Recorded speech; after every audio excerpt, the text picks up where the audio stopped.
Ooh, gotta get used to these new microphones. I'd like to call the meeting of the school committee to order at 6:01. Ms. Liz, will you please take a roll call?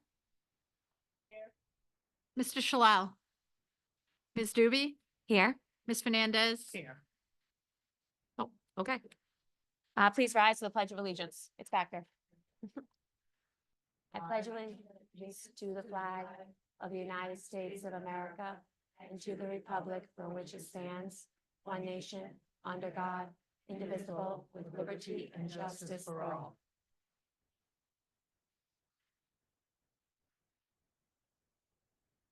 We'll start with special reports of student representatives. Just let me know if I'm too close or too far away from this. Okay. I believe we're passing on Charles E. Schaefer tonight. Am I correct? Yes? Okay. We have a representative from William E. Tolman.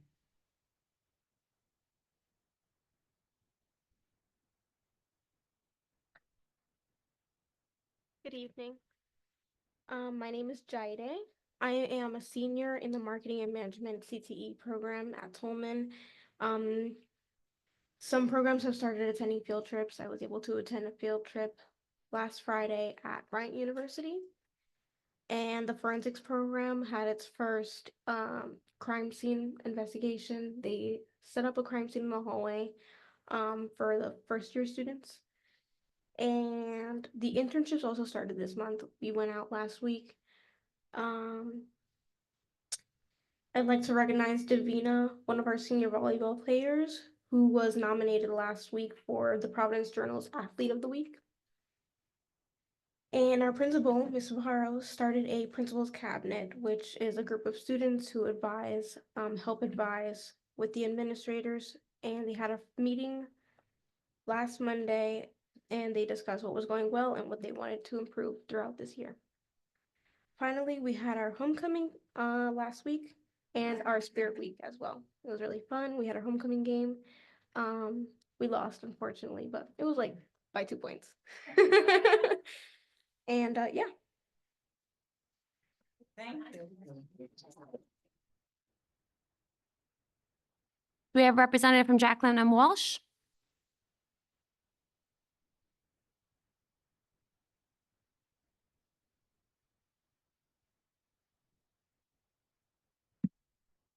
Hello, good evening. My name is Nevaeh Senecal. I am a senior visual art major at JMW. Currently at JMW, our clubs are in full swing. We love having many students opt in to stay after school to be involved with clubs, as well as choosing to participate in sports. This year, JMW has over 18 student athletes participating in various fall sports, playing either for Tolman or for their home district teams. Also, Ms. Garvey, our guidance counselor, has been busy working with colleges and universities to present with our juniors and seniors, as well as the College Planning Center of Rhode Island. We have been visited by URI, RIC, CCRI, MassArt, Bryant, CalArts, and many others are scheduled for the next few weeks. Our theater program have also been fortunate to attend many productions, and more coming soon at the GAM, RIC, URI, and CCRI. Students are enjoying these productions as they have been fortunate enough to see local theater, as well as seeing some JMW alumni. We have also been busy with recruitment, attending many local high school fairs to share with the middle schoolers from Providence, Central Falls, and Pawtucket all that JMW has to offer. Coming up next week on October 23rd, we are looking forward to our first school-wide presentation from the year from FirstWorks, which will be a percussion performance and an intercultural music discussion featuring Machume Zongo. Our prospective students open house is next Wednesday, October 23rd, also from 6 to 8, and we are looking forward to introducing the future JMW students what our school has to offer. And finally, on October 29th, our student council, along with the theater and film students, are presenting Fear Fest, a double shot of horror, which will be an interactive spooky-themed entrance with concessions, live music, a photo booth, and the premiere of a student-made film, as well as the play Horror Movie 101. Tickets are $3 in advance, but they are also $5 at the door, or for groups of 4 or more, they are $20. Doors opened at 6:15 and the show begins at 7. Thank you. Next on the agenda is public participation. We have 4 people signed up. The first person is Elizabeth McClellan.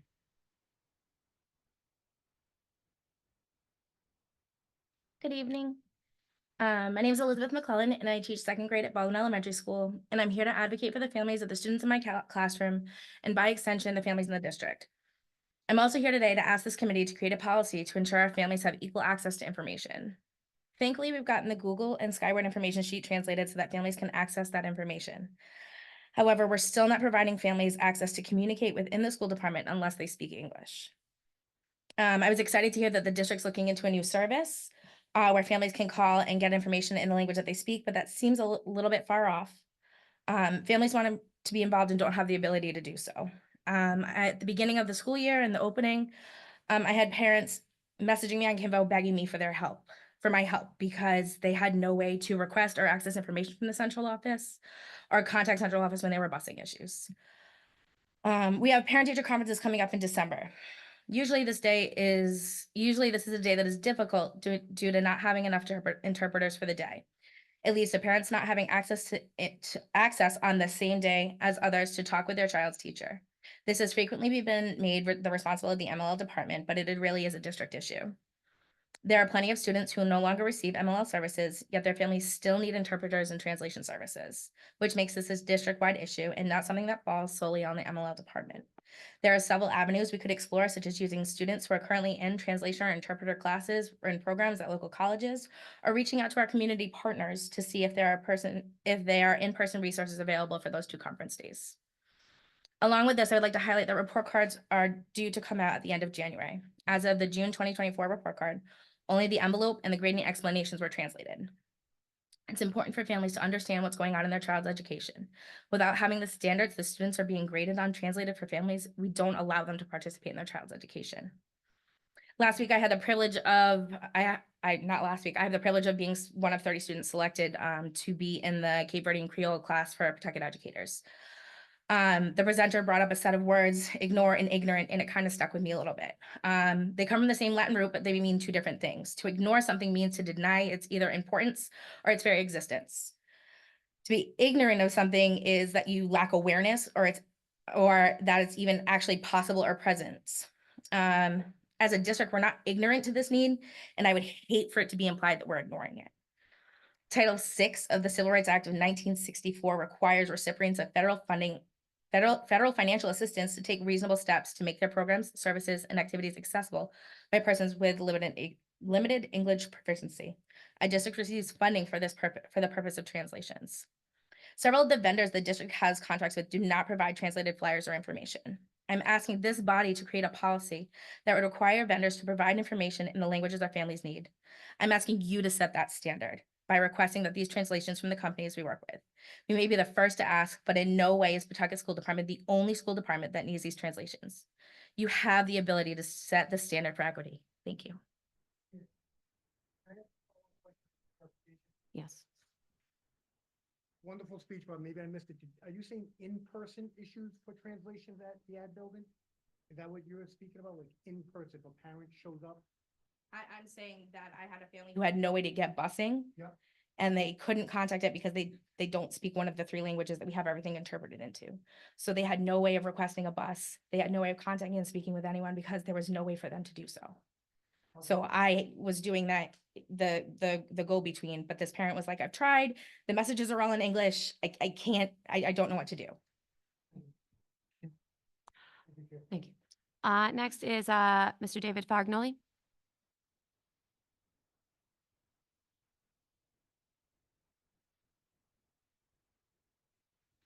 Good evening, all.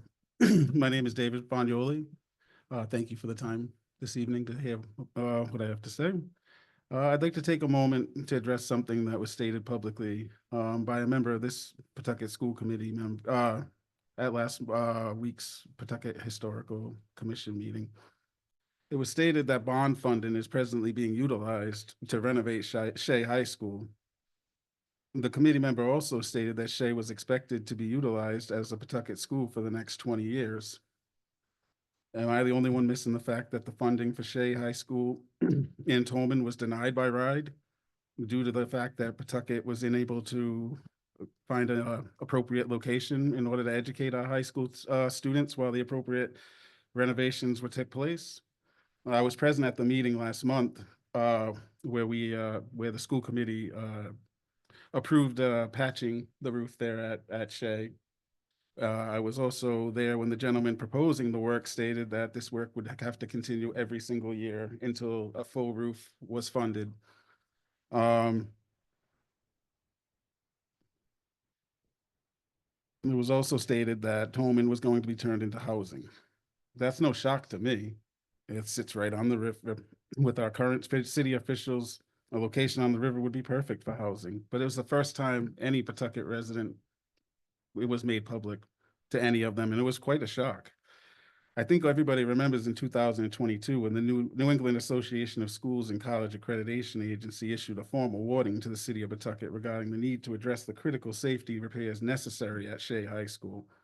Every member of this committee is aware of the amount of emails I've sent and how many times I've spent here publicly speaking regarding the need for the critical repairs that need to take place at Shea High School, as well as Tolman. I hear elected, appointed officials speaking as it's unacceptable to leave these educational environments in the manner that they are. I feel that's a cop-out, a way to divert people's attention away from the fact that the issues are not being covered.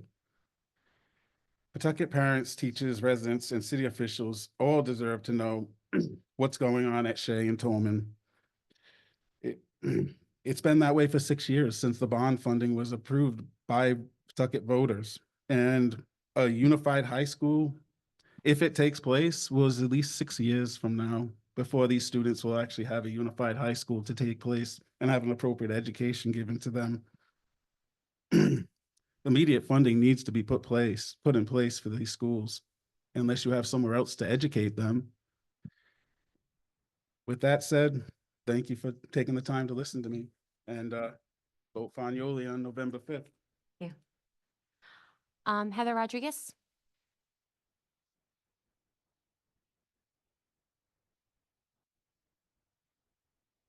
Hello.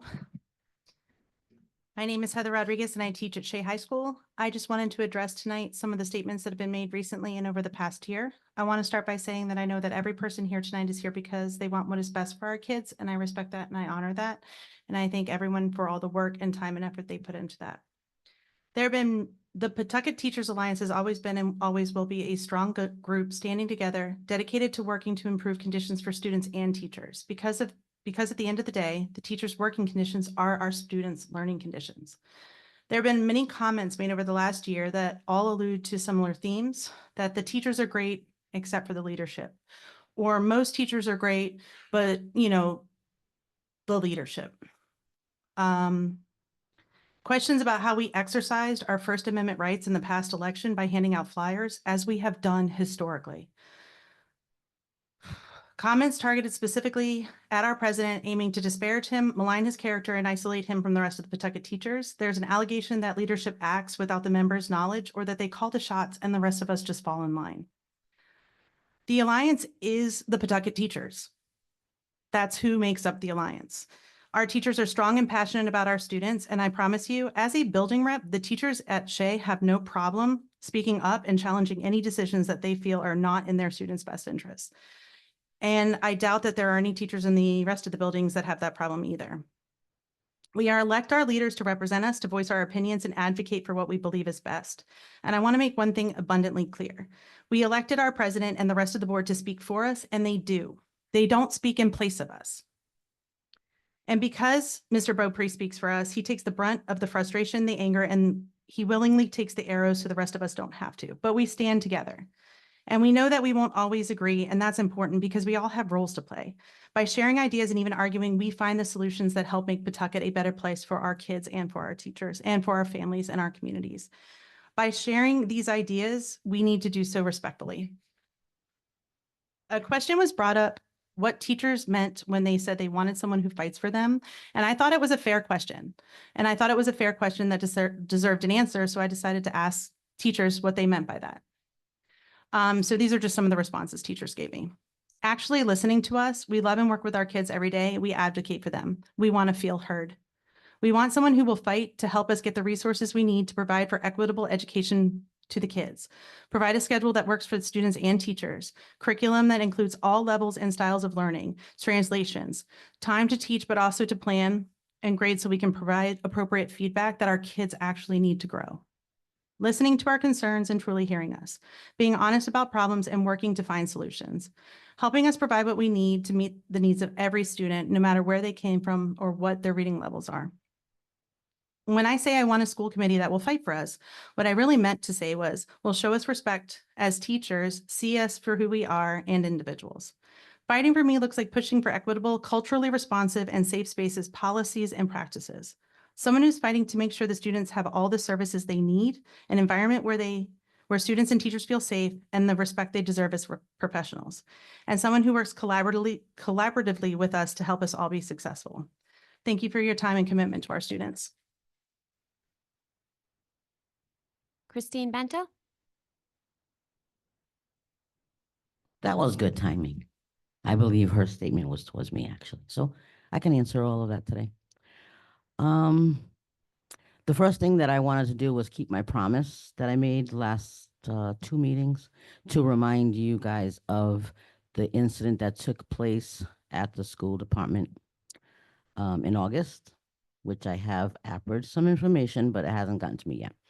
I did get a partial response, and that was that no incident report was taken on the day of the incident. And for those of you who are here who don't know what I'm talking about, a school committee member was in the school department building, acting very irrational and irate, scaring the bejesus out of children and families that were present. So I'm requesting what consequences were handed to this person, and I haven't gotten any answers yet. 2 meetings ago, I did address Miss Lee Rabbit, who is the assistant superintendent. Not only do I know she was in the building when this happened, she was actually one of the responders.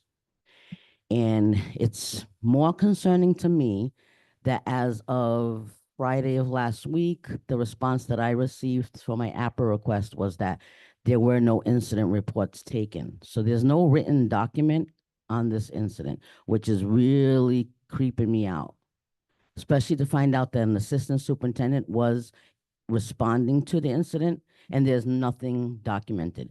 So therefore, I can say what I want to say. The people that were involved can say what they want to say. The children that may have been present, no one's word is going to be held accountable because this whole incident just went hush hush. And it's a little bit creepy to me because this happens in the schools too. I'm not going to address all the other issues that we've had because what caught my attention was the first person that spoke about interpretation and translation. I want to let the new administration know this is not a new issue. Pawtucket is actually majority minority. It's not majority white, for those of you who don't know. It's majority minority. And of that minority population, 76 or maybe more of it is Cape Verdean. We've never been catered to. It's always Spanish, Portuguese, and English.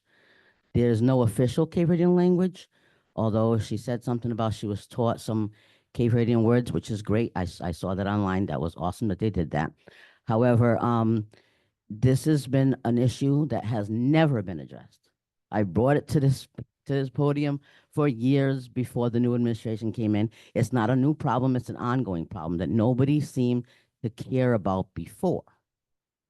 I believe as a minority community leader that now that we have people that look like our students, who, by the way, bring in most of the funding to the city because of its diversity. But for those of you who don't know, the mayor took $2.3 million away from the school budget. So you're blaming the wrong people. So when it's the minority children bringing more money into a city, but then the money gets taken away, then yeah, a lot of translation doesn't happen. But I'm pleased to announce that Soon, there will be an organization in the city that's launching and in November, and you can take notes if you'd like. They'd be more than happy to provide translation services to the Cape Verdean parents. I know that for a fact because I'll be on the board. So that's one thing that's gonna be well addressed very soon. We will happily work with the school department for that. That's part of actually one of our programs. And to the speaker before me, oh, thank you for finding out what the problems were, whoever the teachers are fighting. That's also not a new problem. That's probably been a problem that's been here before. The union president was here before this new administration. So there's nothing that this new administration is going to be able to do different now to fix your problems that have been there for years before they came here. Now, all of a sudden, everybody wants to stand up and ask for this and ask for that from the new administration that's only been here for a year, when you have school committee members who have been here for what, decade or almost? And then you've got teachers and principals and president of the union who's been here long before that. Nobody ever cared. All of a sudden, all these problems are brand new. They're not brand new, just so the new administration knows. Superintendent, you're doing an excellent job trying to fix the problems that have been here for years before you got here. Don't feel pressured by anyone that now all of a sudden they're going to wake up tomorrow and all their problems are going to be fixed. They didn't care about fixing it before. All of a sudden there's an urgency. And when we say that the teachers want this and the teachers want that, the parents want some stuff too, and the community wants some stuff too. We're not getting anything. As a matter of fact, when the teachers come up here and speak and the union president comes up here and speak, notice how they get paid attention to. And nothing personal to you, Jim, but you asked for clarification from her and she gave it to you, correct? We don't get asked nothing. Everything I present here for years, I've been doing it for years before you, Jim. Now, we don't get asked no particulars, no questions. There's no follow-up. I've been saying the same thing since August, and I haven't gotten no response from anybody. I directed something to Lee Rabbit almost 2 months ago. I haven't gotten a response. So when we speak, you guys you hear us. Sometimes you take notes, sometimes you don't. At the end, some of you, have a smart comment to give to one of us back. But they get more attention than we do. And I'm glad that some of the teachers are speaking up about translation, because I've been doing it for 10 years. It's never been fixed before you. Hopefully it'll be fixed now, because now teachers are saying it. It's about time. So I'm not upset that they're saying it. I'm just upset that it's taken this long for them to say it, and now they want it handled overnight, when I've been saying it for decades and nothing has ever happened. So I want to thank the ones that are doing a great job, but for anybody who thinks they're going to come up here in defense of the union president to come and address something that I've said, I'm right here for you.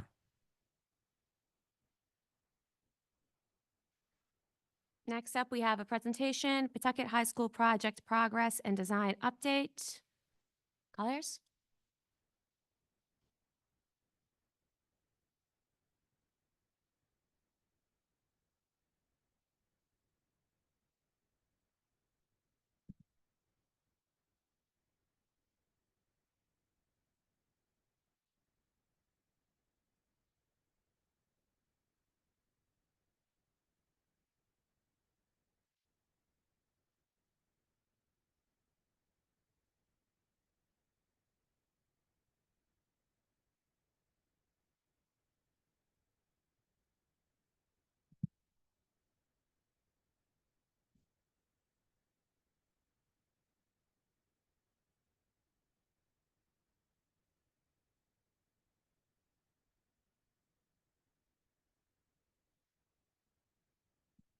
All right. Thank you, Dr. Andrade, for the assist.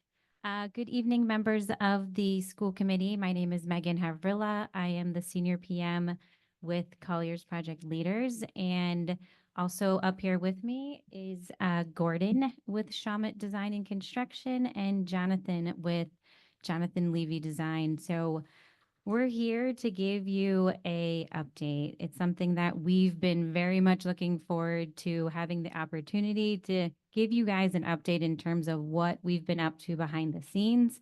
It hasn't been just these gentlemen behind me, but it's been the administration I mean, there's been a handful of people involved in this large-scale project. So we're going to take you through, bear with me here. We're going to go into, again, what we've been up to. Then we're going to open it up to the design presentation so you can see where we are in terms of the building and all of our conversations and workshops and meetings that we've been involved with. Then we're going to dive into the schedule itself, and then we're going to transition and close with what's to come after all of this. So for the past almost 2 months, we have been involved in numerous visioning and program meetings. This has been countless number of meetings, a huge effort on behalf of the administration to give their time up outside of their normal school day and be able to provide their feedback and be able to provide their input onto what this new high school is going to be shaped as. It's been a huge undertaking. We are very close to working through that, and I'll certainly let Jonathan speak to that some more, but it's been a lot of meetings.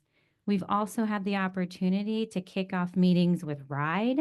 We've also been meeting with RIDE, Rhode Island DEM. We've met with building, planning, zoning, DPW. We've also been engaged with Rhode Island Energy to talk about utilities. So we're moving the project forward. We've also held a public meeting which speaks to the environmental site assessment. This was something that was required as part of the site investigations. And then lastly, one of our most recent accomplishments was last week. We did have a meeting where it was a second meeting in front of the Pawtucket Historic District Commission.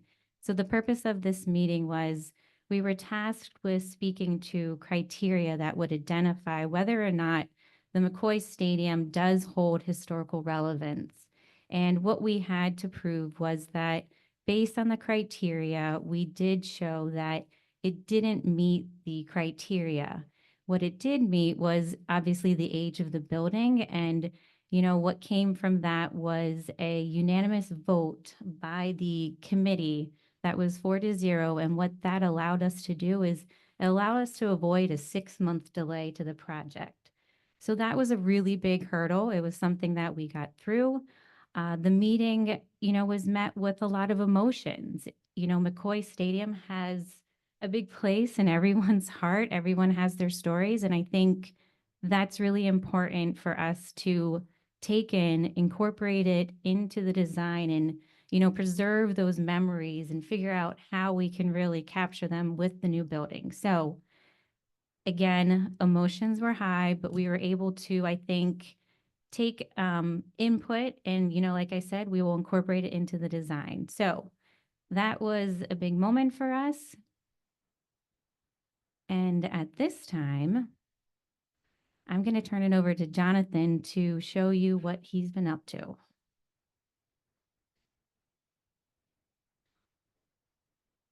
Well, it's not just me. It's so many people who have been involved. Congratulations to the city of Pawtucket for the wisdom that you have expressed in providing a dignified environment for your school committee that really expresses the dignity and the importance of what you do. I really think that's such an important thing that you've done. And I'm so thrilled to see you getting the due. Well, thank you, Superintendent. And it also is a model for the dignity and importance that we are going to express in our new school for the students and for their futures. So I just wanted to piggyback on one comment. This is awfully loud. One comment that Megan just made. We all feel the importance of McCoy Stadium and know how important that has been to members of the community. I myself brought my kids there many times. There will be, with your approval, interpretive displays in the new high school that will memorialize McCoy Stadium in a way that's far more tangible than anything that we've heard about. 40,000 students, I calculated, over the 75-year service life of this building, perhaps even more, will witness these interpretive displays and will recall the importance of McCoy Stadium every time they enter and leave the building. So I think that is going to be a very tangible way of responding to all the heart and soul that the community has put into its memory of McCoy Stadium. I just wanted to mention that. So let's see if we can move forward. There we go.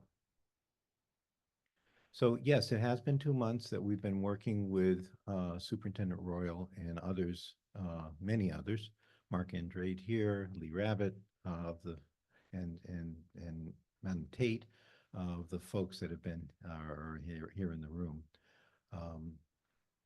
I just wanted to say that we really got started in earnest only mid-month September, which gave the district time to really ramp up for the beginning of the school year.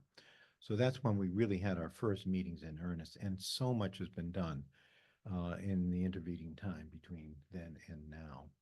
5 workshops, 14 focus groups, 10 CTE sessions, 50 plus faculty participants have given us input as we're trying to build what's called the program, the SPACE program, educational spec, a SPACE template. There are many different words for a listing of spaces that really records the educational needs of the district. A listing of spaces, and next to each one of those spaces, the number of spaces and the size of those spaces. That's what we're working towards now. We're also trying to capture the spirit of the 2 high schools and trying to find a way to embody those in the new design. Key outcomes. We've been confirming your priorities. There was visioning during the stage 2 process. By the way, Chairperson, if I'm going too long, just tell me. I think this will take about 15 minutes overall. Is there time for that in your agenda? Okay, very good. There was educational visioning that happened last year during the stage 2 process. We've revised and reviewed all of that, and with new voices, of course. There have been new voices that have joined, including Superintendent Royals and her staff, and her new staff. So there's been new visioning, new priorities that have emerged.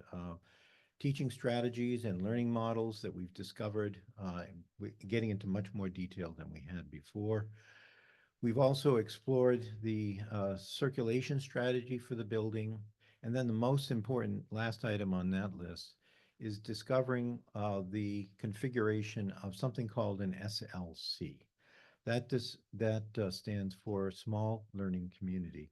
We are building a 2,100 student school. That's way too large for students to be individually recognized and known to one another. So the approach of contemporary educators is to break a school down into smaller components. Within each component, then, the student is known by name, they know each other, and they're known by their faculty. In the case of our deliberations with you all, we've settled on a SLC configuration of 131 students. Research has shown that anything greater than 150 students leads to a kind of alienation and sense of anonymity among the student population. So we're well within that, within 131.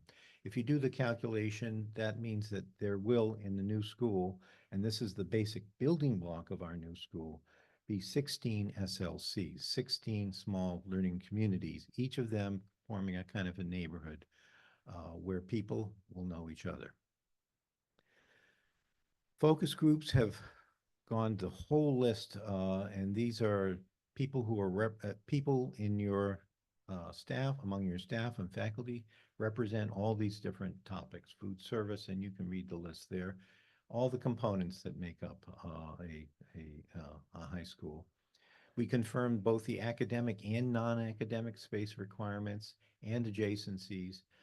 And now there will be a further process where we get into the detail of every single room, understanding each teaching surface, and then also the furniture and equipment that will go in those rooms to support. We haven't gotten there yet. That's the next step. As you know, this is a school that will incorporate CTE, Career Technical Education. That's what used to be called vocational education, but today it's going to be so much more than that. Because we're putting CTE education on the same footing as academics in the form of what's known as a comprehensive high school. Comprehensive means, according to our Rhode Island Department of Education, that the school intermixes CTE education with academic education so that the CTE students understand that their life path, their pathway, career pathway is as important as anybody else. So this really reflects the contemporary world that we live in. Because we are now understanding as we move into the future how important these career pathways will be, whether or not they're prepared for by college. There are so many different CTE programs that have been identified. This is a list of the ones that have been identified. We don't know that all of them will be incorporated. So I want to make sure that you understand as I review the plans and as I review the programming that's been done to date, that there's there's much more work to do in terms of fitting it all within the bubble of what we can afford. And that's something that we'll be doing and embarking upon over the next several weeks as we really start to sharpen our pencils and delve into the next level of design. Some of the really interesting and important programs that have come out of this are, of course, the automotive, which requires very highly specialized space, manufacturing, which we called in the stage 2 proposal prototyping, but manufacturing is much more broad-based and is probably the right word. Also, the construction technology. And then some new ones have come in that we're going to try to address: cosmetology and barbering, finance, and a variety of new ideas have come up. So we're going to be exploring all of these, and I'm not promising you that all of these ultimately will be incorporated, but we'll be working to try to do our best. So this is a timeline that you're seeing here, which describes all the workshops and how they've been unfolding. The next step is really room data sheets, which are the documents that describe every single space in the room. We're looking to get a final program, which actually enumerates all the spaces in the building within the next 2 weeks. That's our goal. We need that because we can't really move forward with the design until we have it. In terms of the design, there have been 2 major presentations. These have been a little bit out of sequence because of the schedule that we're working with, which is backed out all the way from the delivery date when we are hoping to deliver the school, getting back to today. What do we have to do? What are the steps that we have to take and in what order? We know that we're going to have to overlap design with programming. Normally, you would want to enumerate all the spaces first, understand that, and then start drawing. We think it's possible to overlap that a little bit. So we've been iterating ideas about what the school could be at the same time that the program is growing parallel to the work that we're doing. The first thing that we discovered was the relationship between the media center, cafeteria, and the overall circulation of the building. And we studied 3 possibilities in model form that were about this big. I didn't bring the models today. Different massing concepts that had I don't know if this pointer will actually point, probably not. No, but it's not necessary. Option A had a central media center cafeteria. Option B had the media center and cafeteria separated. Option C had program space at the center of the building. And in the end, the group moved forward with option A, which was to combine the central media center and cafeteria at the heart of the building. So that becomes the throbbing heart, academic heart of the new school. We looked at sections that would describe that. And then we studied the different ways of distributing CTE throughout the building. A whole variety of, these are tiny thumbnails of larger drawings that we shared with the group. Different ways of distributing CTE. Remember, I said comprehensive education is about combining CTE and academics together. So different ways were studied, different alternatives, and we don't have the time today to really look at that. But in the end, there was kind of a synthesis, and we came up with an idea of a school in diagram cartoon form that was all about a central a circulation zone, which we're now calling, and I'm not sure this will last, but people have to like the idea, a technology boulevard or a tech boulevard, where as students move back and forth from along the length of the building, they'll be experiencing through glass the variety of career pathways that might be open to them, so that they can discover their own passion when they enter as ninth graders. They'll be immediately exposed to the kinds of wonderful activities and things people are producing and ideas that they're sharing along this corridor called the Technology Boulevard. Springing off of that, you see the 6 wings, and those wings incorporate the small learning communities, which are intermingled with the CTE spaces. At the center of it all, in the light blue and green, are the media center and the cafeteria. And then one other large component that I haven't mentioned yet is the community accessible performing arts and athletic facilities, which will front Division Street. So in the end, we came up with a map of a school that has 3 entrances, a main entrance, which you see on the right there, which will be the main entrance for all students, especially the ones that are arriving by bus, and there'll be many students arriving by bus. At the top of the page is the drop-off entrance, which will also have administration associated with it. And then at the bottom of the page is the community access portal, which will have community accessible programming, including not only performing arts and athletics, but also parts of CTE that reach out to the public. For example, culinary arts, where there might be a cafe, or we're studying and we hope and we believe there will be a cafe there that the community can access and the students can practice hospitality and practice their culinary arts, and have the community say, that tastes good. So that, and here's a small learning community, just an idea of what the small learning community might look like. Joanne, could I take your question at the end? Okay. 5 classrooms around project-based learning areas. At the corridor side, which you see on the right there in yellow, is the Tech Boulevard with its CTE spaces, which are clustered around the Tech Boulevard and also form the frontispiece to the small learning communities. Each small learning community will have its science classrooms. We're also thinking about pairing those science classrooms for efficiency and saving money. The second design meeting that we had looked at starting to implement this idea of programming into an idea of a building on the site. And here you can see an overall site plan. At the bottom of the page is Division Street. On the right is South Bend and Columbus. And the main entrance being more to the right, oriented to the corner of Division Street and South Bend. You can see the 3 wings that were in tan on the cartoon diagram. You can see in the bright green, the media center and cafeteria at the center of everything, the heart of the school.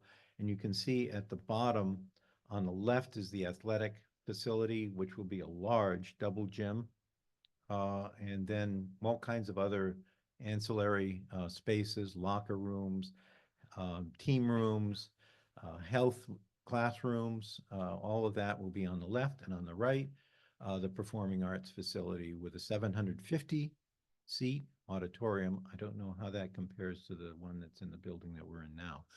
It's a very large auditorium. Also the arts and music on the right, where they want to be adjacent to the performing arts space. Here's the first floor plan. I am going to go to the second floor plan. For those of you who are familiar with the Stage 2 proposal, you remember that Division Street and South Bend are 10 to 12 feet higher than the majority of the site. That's because the site used to be a pond, a body of water. So we're going to take advantage of that, and we're going to use excavation material from the construction to build up that northwest corner of the site at the corner of Division and South Bend, so that the students will enter the building at the second floor level, which will reduce their travel distance going up and down. We're also going to build up the street at Division Street, the site at Division Street, so that our community access partners will be able to see, like a storefront, something that's right at the sidewalk and street level at that little red triangle at the bottom. And then curving through the whole complex is the Tech Boulevard. Let's go down to the first floor level. So as you enter in at the second floor level, there will be a grand stair that brings you down to the community access lobby. To the right is Performing Arts, to the left is the gymnasium. And then you can also move into the cafeteria at that same location. So one of the themes of this new school is going to be community accessibility, and the ability to zone the school so that we can secure the academic spaces while at the same time welcoming the community into the building. So one of the features of that community lobby is it is directly accessible to the cafeteria, which could be used as a community meeting space.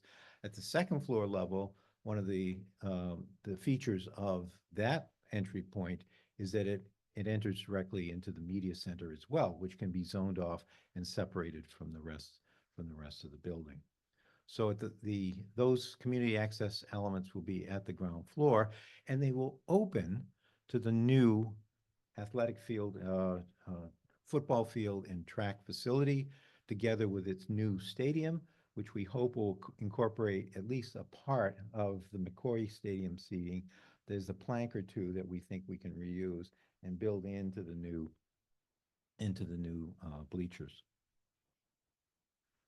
And then going up to the third floor level, this is the most typical level, and it's the one where you can really see the arrangement of small learning communities.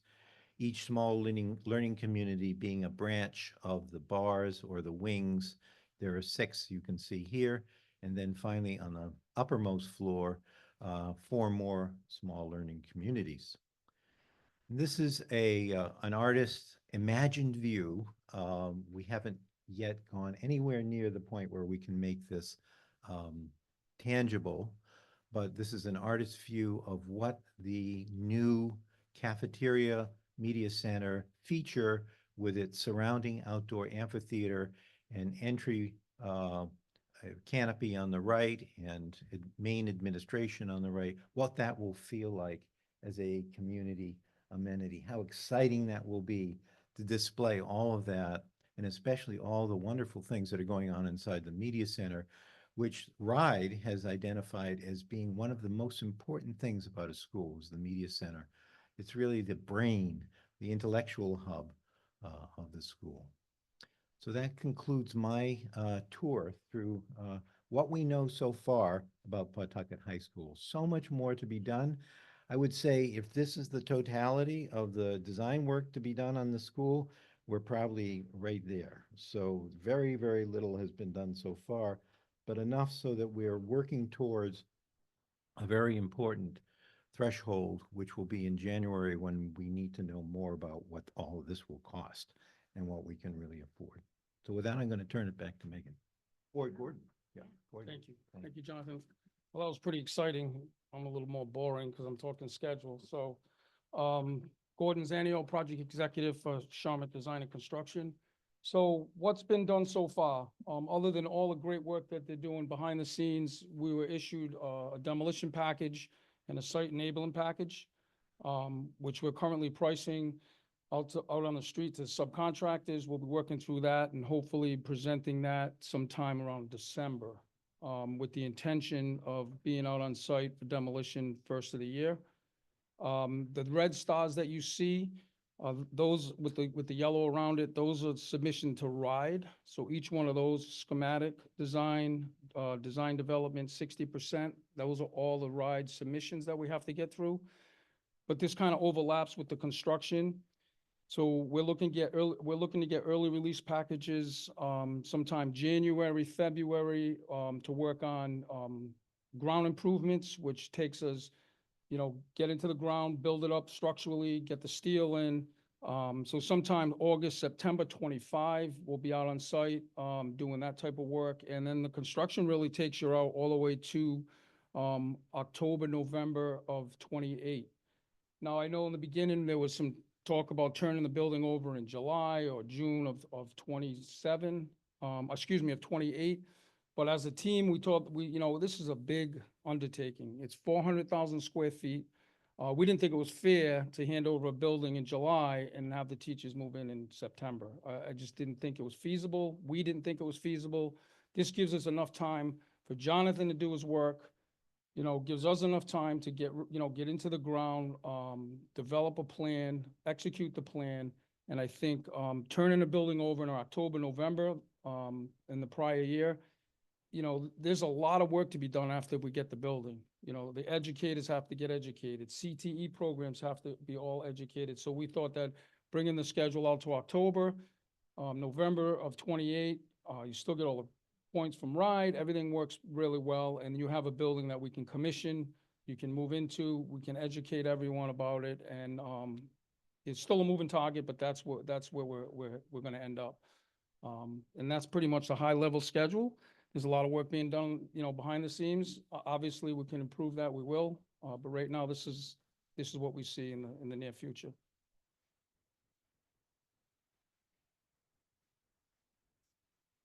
Thank you, Gordon. So in closing here, so Jonathan and Gordon have already touched upon, we still have some more steps to take as part of this overall long process. So we're going to be continuing with more of these programming discussions with the administration. We still have another few weeks on that. We're going to continue working with all of the various stakeholders to advance the project. As Gordon mentioned, the early release packages are going to be critical for the project to keep that moving forward.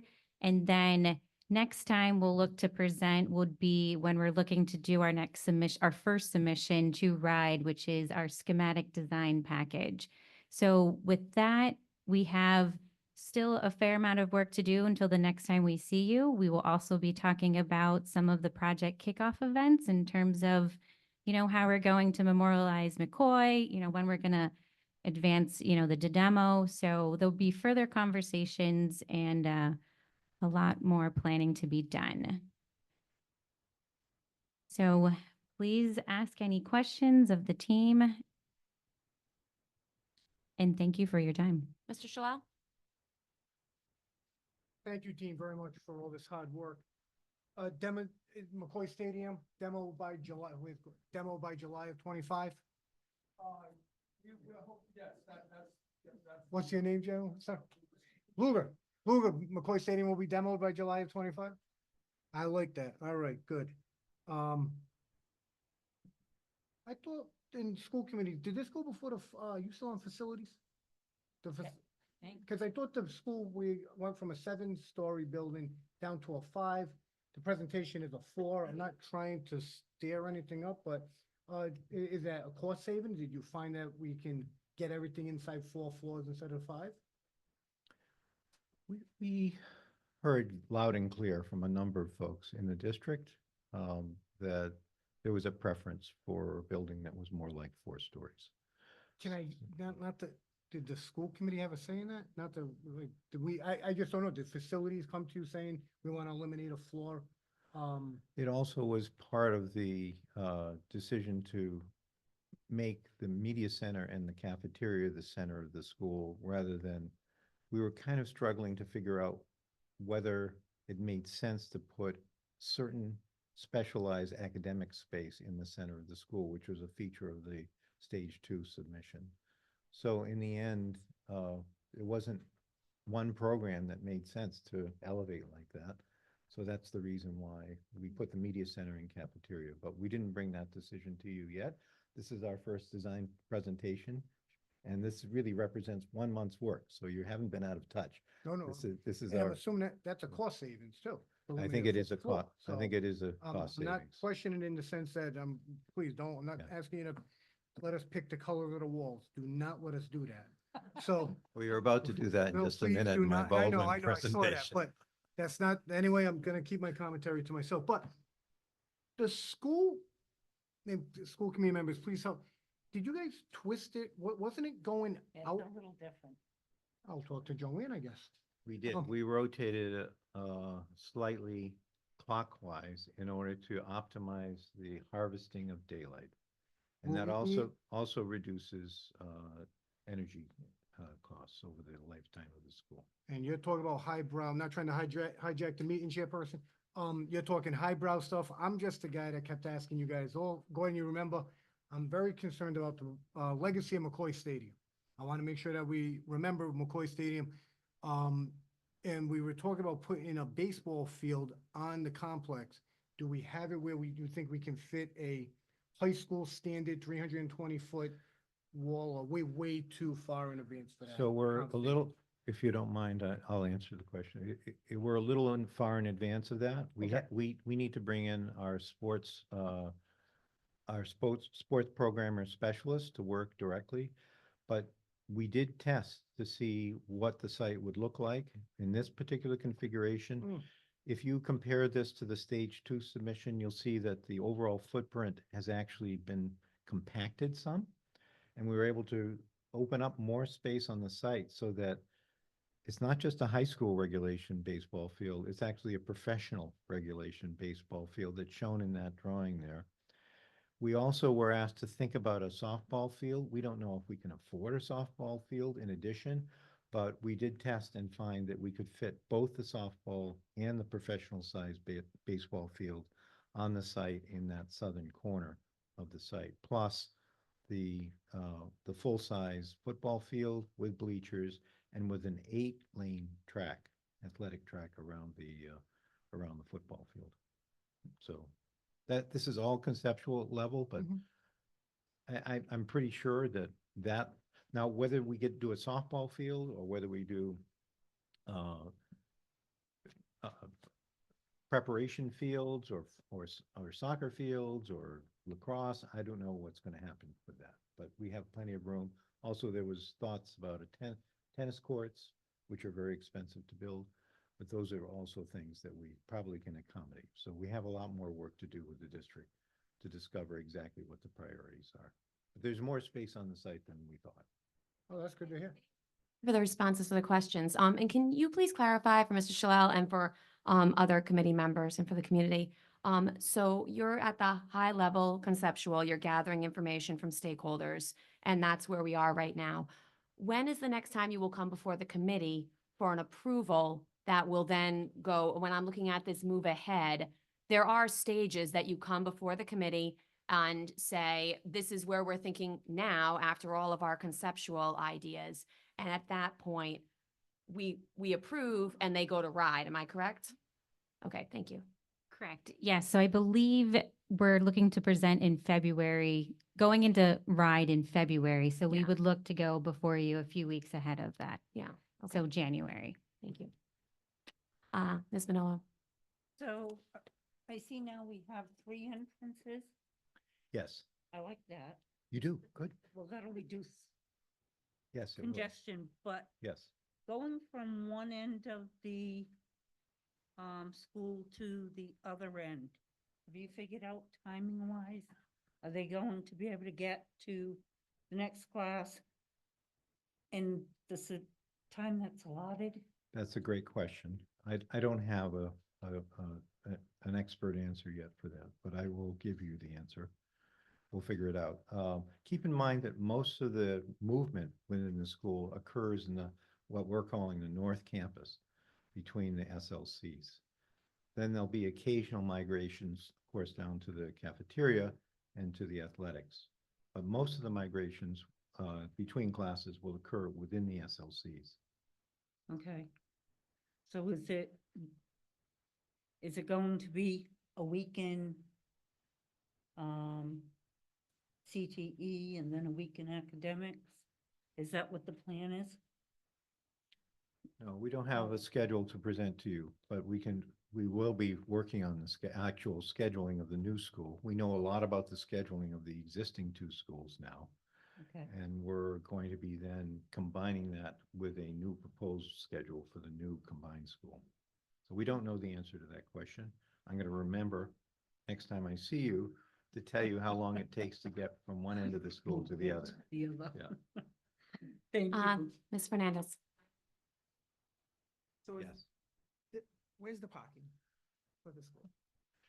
Sure. So we have about, let's see, I think 350 spaces shown now. We don't know that we need that many spaces. The spaces are located now along the western boundary of the site, where you can see that long parking lot there. It's in a better relationship now to the front entrance, so I'm pleased that we're able to find space there. So we have a large parking lot there. Then we're going to have a large grouping of parking lots immediately adjacent to the gymnasium and to the fields, which you can see on the northeast corner on the lower left corner of the image there. So we used to have parking up in the stage 2. This is, I think, why you're asking. In the stage 2, we had the parking up by where we're showing the softball field. Now we've relocated it so that it's more convenient to the two entrances. We have a lot of queuing space for parent drop-off. Parent drop-off will be on the south entrance of the school.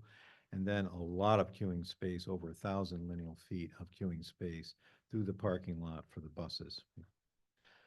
We have another phase of work to do with our traffic engineer and civil engineer. So at that point, we'll have more data about exactly how many parking spaces we think we need. I don't know. I think 350 that I'm showing, I just wanted to prove that you can have a lot of parking spaces. I think we'll find that we can trim that back for cost savings later. Okay, thank you. Thank you so much for the presentation. And good work. Thank you. Shut my thing. We'll move on to approval of previous meeting minutes. For all three? Okay. There's a motion for all three from Mr. Shaw. It's been seconded by Ms. Bonolo. Any discussion? All those in favor? Aye. Opposed? Motion carries unanimously. 4. The next item is school committee policy second passage. That's me. Okay, so we have IHM homeschool instruction. This was a change we wanted to make sure that we had a way of proving residency and current address for students who are requesting homeschool. We made a few other slight language changes to talk about designee, but that's the core of what we are changing in this policy as far as actual tangibles. Motion to approve second passage by Mr. Shalal, seconded by Ms. Fernandez. Ms. Bonilla? Section 6. Yeah, please. yeah, we have that. Okay, I marked it. Yes, thank you. just to make sure we change that. His, her. Yep. And Ms. Liz, can you just note when you make the change in section 6, there's just a language error that needs to be changed. The his, her designee to their designee, as we've been doing with our policy manual. Thank you. No further discussion. Ms. Liz, please take a roll call. Ms. Bonolo, Mr. Shalal, Ms. Fernandez, Ms. Doobie. Yes. Motion carries. The next item, new business discussion action items. Determination of Baldwin interior accent colors by Baldwin teachers.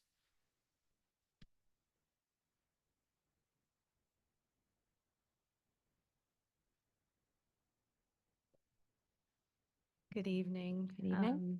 Members of the school committee. So my name is Rose Gayton with Colliers Project Leaders. I'm your senior project manager for the Baldwin Elementary School.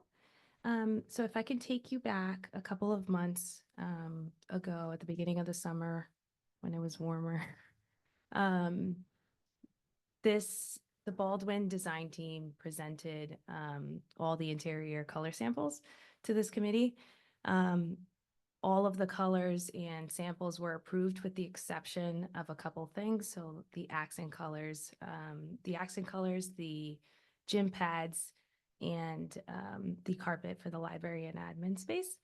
And the direction that we received from the school committee was to go to the teachers, get their final decision and selection, and we did just that. So today, Jonathan Levy will present the recommendations from the teachers. So Jonathan.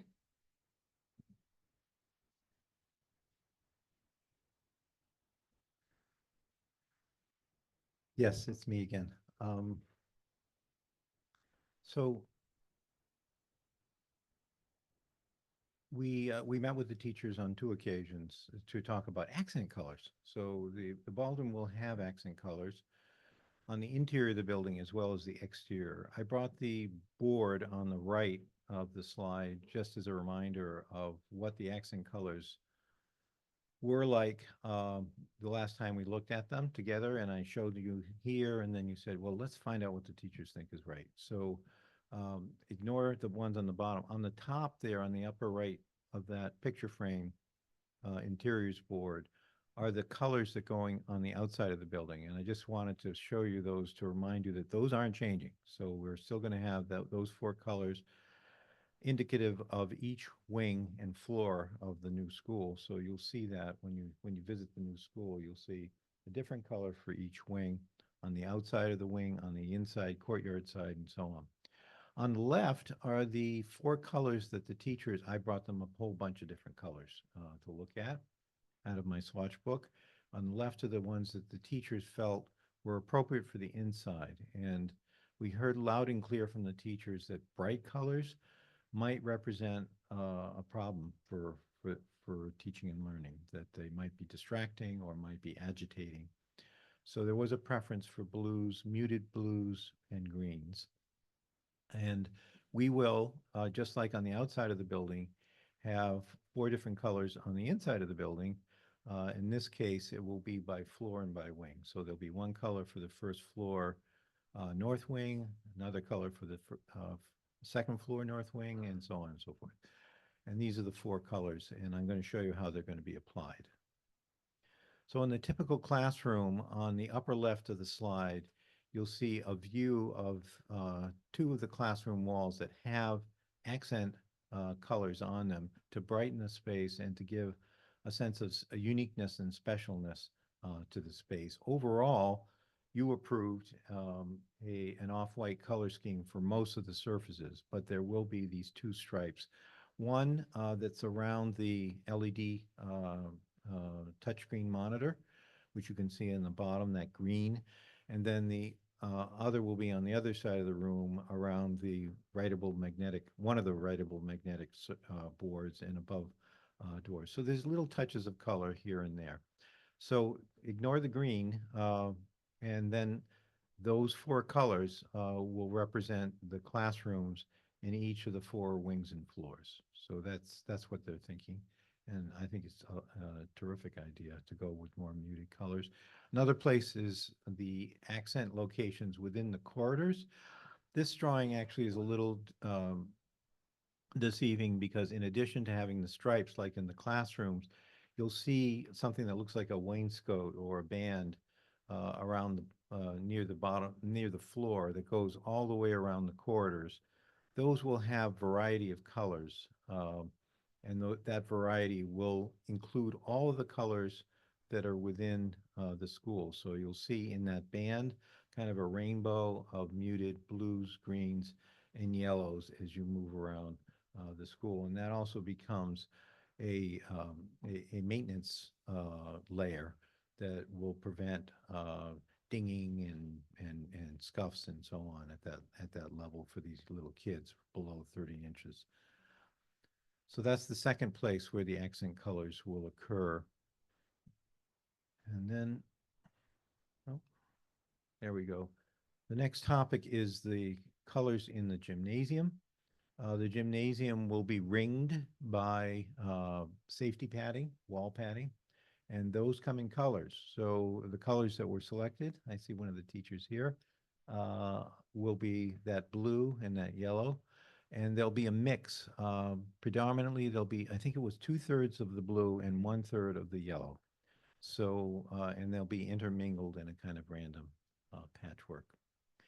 And then the final item is, whether you're aware of it, there will be carpeting in the school in 2 locations that requires a kind of a muted decor and a muted acoustics. And don't get me wrong, the acoustics have been designed for every classroom and every space, including the cafeteria, but we want a special hush in the library and in the administration areas. So there will be carpet tiles. These are tiles that can be replaced, and we'll have some attic stock that comes with the school if there's soiling. And this is the tile that was selected by the teachers confirm, which has the blues and greens and little accents of yellow, very similar to the ones that they have chosen elsewhere. It's as simple as that.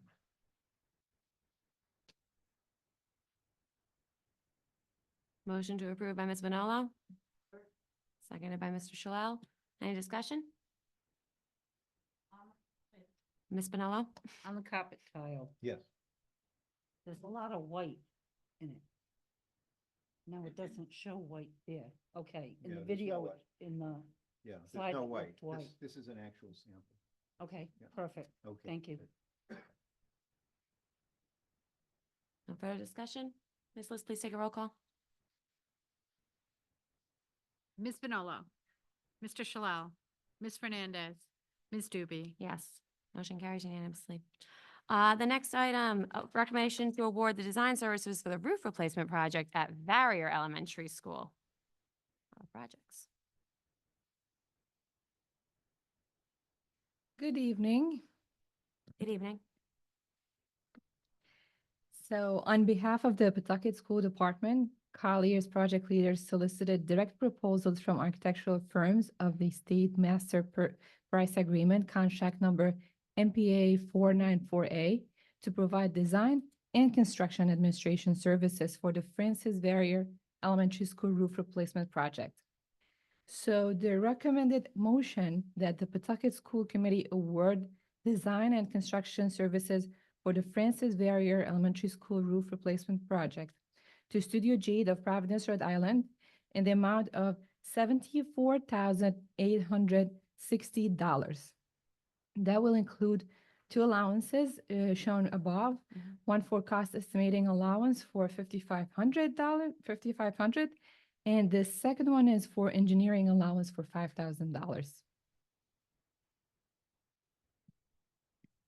Motion approved by Ms. Vinolo, seconded by Mr. Shalal. Jenna, can you remind us of the timeline for this project? Sure. This is a construction summer project, so we'll move forward with the design now. Mhm. Bidding will be early next year, and we'll have someone on board by the end of the winter, early spring Mhm. for a construction start right after school is out. Okay, wonderful, thank you. No other discussion? Lucy, please take a roll call. Ms. Vinolo, Mr. Shalal, Ms. Fernandez, Ms. Doobie. Yes, motion carries unanimously. The next item is recommendation to award the design services for the fire code upgrade project at Tolman High School. Yes. I just want to point out one thing, that the subject got carried or copied from Varrier to this recommendation. So it should be recommendation to award Tolman High School fire code upgrades. Similarly, the Pawtucket School Department is in receipt of a bid solicited of the State Master Price Agreement Contract Number MPA 494A for the fire code upgrades, design, and construction administration services for the Tolman High School. So this project is one of the last parts of the fire plan of action that the school has been doing for the last few years, addressing any fire code deficiencies throughout the district. And this is one of the last parts.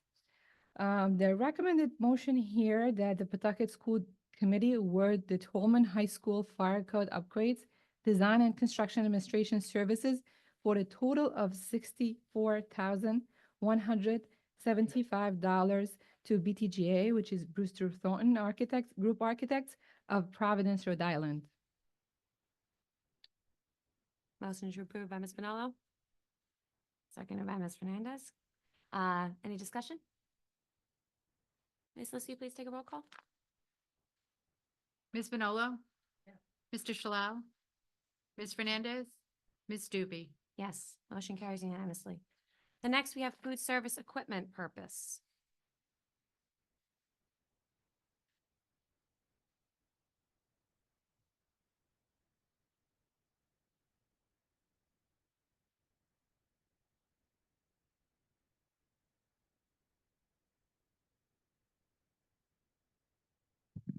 Good evening.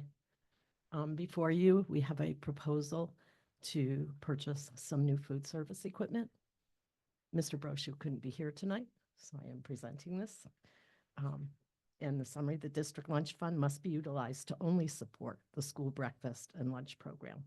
This includes, but is not limited to, equipment, small wares, etc. It now also includes the ability to pay off negative balances. However, the district is now full CEP, so negative balances are not occurring. With over $2 million in the school lunch fund, Aramark is proposing to purchase 6 new ovens, 2 each for Goff, Slater, and Tolman, as they each only have 1 working oven currently. Aramark is also proposing to purchase a new dishwasher for Fallon to help reduce the disposable cost, and since Rido noted this on their most recent inspection. Aramark would also like to purchase 7 cook and hold ovens for elementary schools.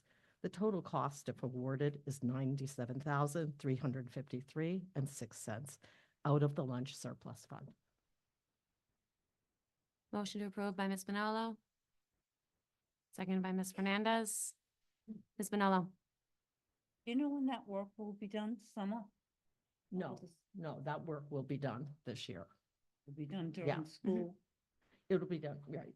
Obviously not during the school day. But it'll be done before But it'd be, yes, June. absolutely. Okay. Thank you. And I know this is a balance that if we do end up seeing a financial implication from moving to full CEP, we do have a very comfortable balance here. And I'm glad that we still have money to continue to invest in our program to make lunch more appealing to our students, to hopefully have more students. And we get are seeing lunch. an increase in meals being served with being full CP. Okay, So wonderful. that's a good trend. Okay, thank you. It's been a motion, it's been approved, it's been seconded. Ms. Liss, please take a roll call. Ms. Bonello? Mr. Shalal? Ms. Fernandez? Ms. Doobie?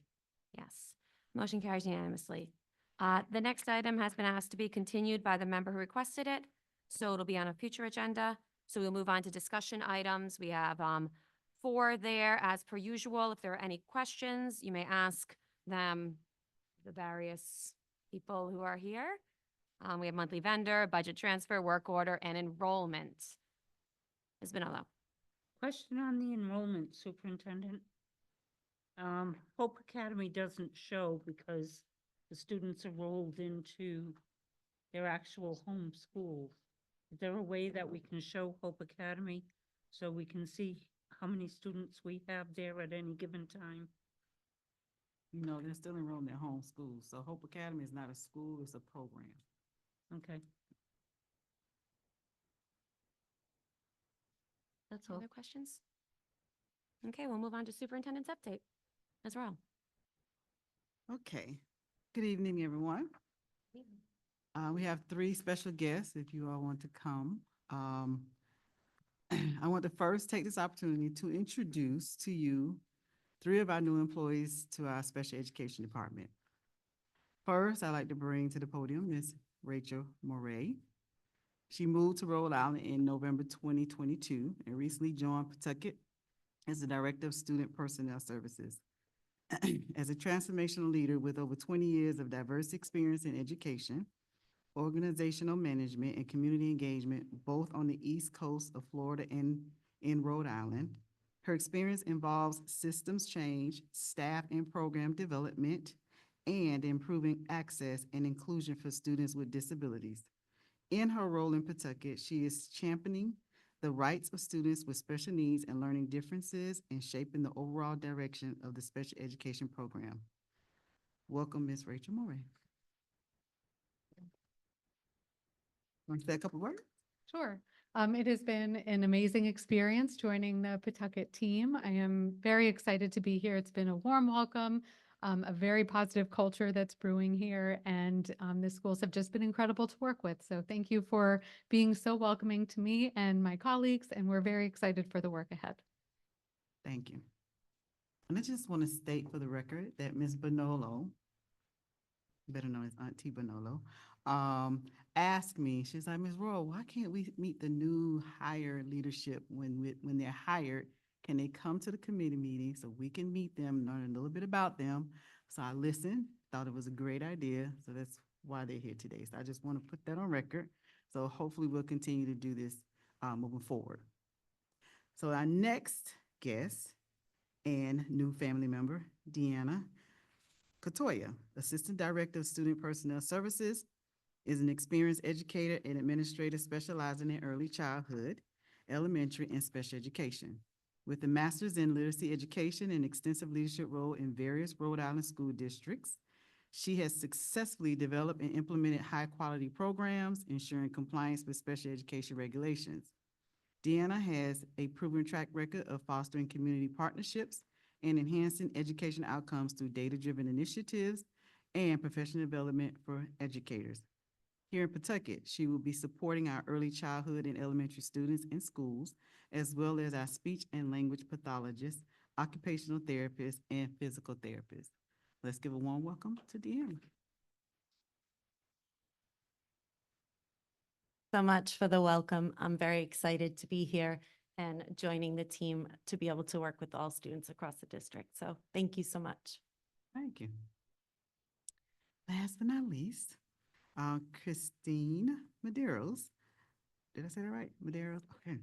Assistant Director of Student Personnel Services is a dedicated educator and instructional leader with extensive experience in specialized instruction and services for students with disabilities. Prior to joining Pawtucket, she served as the high school manager for the Office of Specialized Instruction in Providence School Department, where she provided instructional leadership and developed quality programs that enhance academic achievement. Here in Pawtucket, she will be supporting our secondary students in schools, as well as our school psychologists, social workers, and transition planning. Thank you. Yeah.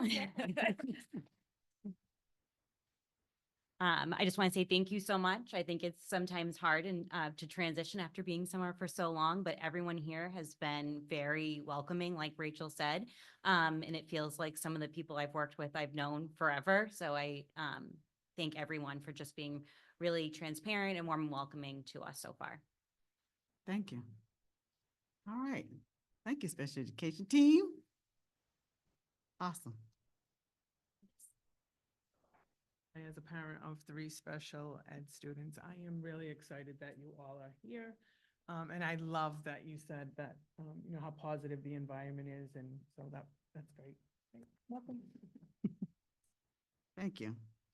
All right, so continue with my updates. I want to give a huge thank you to WWE superstar and WWE Global Ambassador Titus O'Neil for pouring into our students at Slater Middle School and sharing some words of wisdom and inspiration with our students on September 30th. He spent the day with the students and staff touring the school and strategizing with the leadership team on his experiences with other school districts on building culture and student engagement. So it was a wonderful occasion for our students. On October 4th and the 11th, the Pawtucket Board of Canvassers and the NAACP Providence held a successful voter education and registration assembly at Tolman and at Shea High School. The assembly gave students a better understanding of the voting process, the importance of voting, and provided them with information on how to get involved. They also encouraged students to apply to be a poll worker during the upcoming election, in which students can earn a $250 stipend. So students, if you're listening and you're still interested in working, please go to our district website for more information. For the last 2 weeks of our schools have been hosting school committee site visits. We appreciate our school committee members, Ms. Bonolo and Ms. Fernandez, for taking the time to visit 4 of our schools across the district and witnessing all the great learning and the amazing things happening within our school community. and we will continue to visit additional schools in the upcoming days, starting Thursday. In partnership with the Department of Health last week, we held our first free vaccine clinic, which includes the flu and the COVID-19 vaccine for our community. The first flu clinic was held at Cunningham Elementary, which was very successful. We have 2 more scheduled in the upcoming weeks at Kirby McCabe Elementary and here at Jinx Middle School. These clinics are free for all residents in our community, so please, please, please take advantage of this opportunity. It's quick, it's easy, and will help keep you and your loved ones safe. In the last 2 weeks, Shea High School students had the incredible opportunity to attend the 2024 Belonging Institute at Bryant University. Students connected with current Bryant University students, engaged in dynamic activities, and joined discussions that foster a sense of belonging and leadership. Exploring different campuses, learning about exciting programs, and hearing from passionate educators ignites the ambition and drive for success. Students from Tolman High School attended the American Democracy Project at Rhode Island College's Gen Z Rising, the new era of political power and activism, where they engaged in an interactive discussion with some influential civic leaders from Rhode Island and across the nation, including Rhode Island Secretary of State Amori, Rhode Island Congressman Magaziner, former FLA Congresswoman Demons, and former FLA Congressman Ross. After the forum, students then got the chance to tour the Rhode Island College campus and learn about the opportunities that RIC offers. So our high school has been very busy. In the spirit of Children's Health Month, October 9th, the U.S. Environmental Protection Agency, EPA, U.S. Senator Sheldon Whitehouse, U.S. Senator Jack Reed, U.S. Congressman Gabe Amo, the City of Pawtucket, and the Pawtucket School District gathered to celebrate nearly $12.5 million in clean school bus rebates for Rhode Island. With funding from the bipartisan infrastructure law, these 2023 rebates will help 5 school districts across Rhode Island purchase of a total of 45 new clean school buses, contributing to cleaner air, savings for school districts, and better health for students, bus drivers, and the community. Pawtucket has been selected to receive nearly $8 million of this rebate funding to purchase 22 clean school buses. These electric buses will not only reduce emissions, but also provide a quieter, cleaner, and healthier ride for our students. And this, I got a chance to walk on the bus. It looks just like the regular bus, just a little bit bigger and very comfortable. So thank you so much. Many thanks to Congressman Gabe Amo for engaging our youth this morning in a very special informational civic session at Shea High School. Students discussed numerous topics facing our nation in this great civic engagement opportunity. Let's continue to learn, grow, and make a positive impact together. The Brown University tutoring is now in session at Shea and Tolman High School. For the first time this year, they will also be tutoring our students at Slater starting next week. We're also in conversation in extending the tutoring program to Goff Middle School as well. So thank you so much, Brown University. The Electric Boat Next Generation Fall cohort has also started in the month of October. The students explore a different trade each night that the program is in session. Trades like electrical, welding, and machining, just to name a few. Our teachers and students are excited about engaging in this exploratory program, and the next cohort will begin in February. Also, just to add, so when our guests come to the podium, I usually jot down notes when we have guest speakers in at our public session. So a couple of notes.